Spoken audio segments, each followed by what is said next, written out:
I want to share some key points about formatting your exam, because formatting is also part of applying best practices. When we talk about the best practices, we're asking you to look at best practices for items, but also in how you format your exam.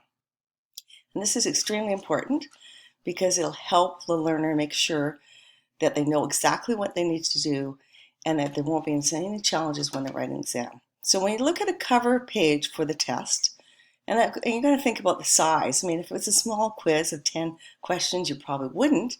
But in the case of your assignment 2, you're looking at 25 items. So you want a cover page that identifies the date, provides space for the student's name, what the exam is, name of the exam, name of the course, any particular information that needs to be there. Then you want to provide some clear directions on that cover page, including the time it'll take to complete the exam, and the total marks of the exam, and your scoring guide.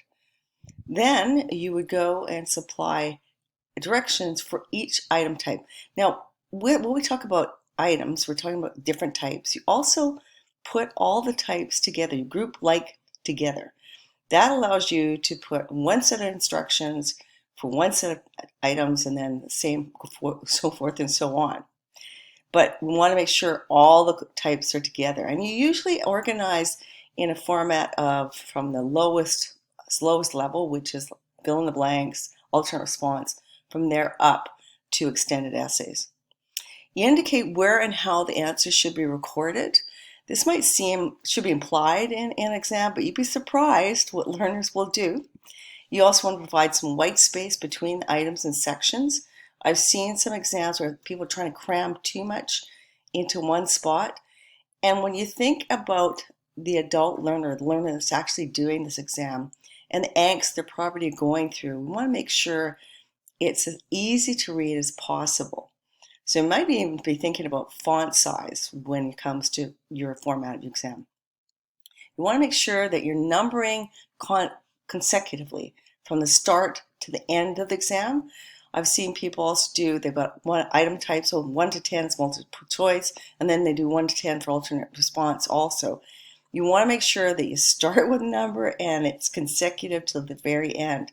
It helps the learner understand where they are in the exam. Ensure that direction, information, and answers are not split between the front and back and sides of the page.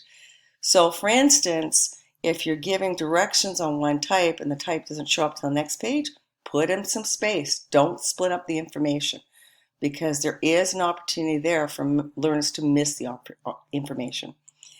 Indicate if the learner is to turn a page over to find more items. Sometimes people think they're at the end of the exam, particularly if it's a multi-page exam. People may be not looking for the last page, so you want to make sure they know that there's more items. So sometimes on the numbering, you might say, if it's 7 pages, it's 6 out of 7, 7 out of 7. But the more information you give the learner through the format, the better off it's going to be for the learner.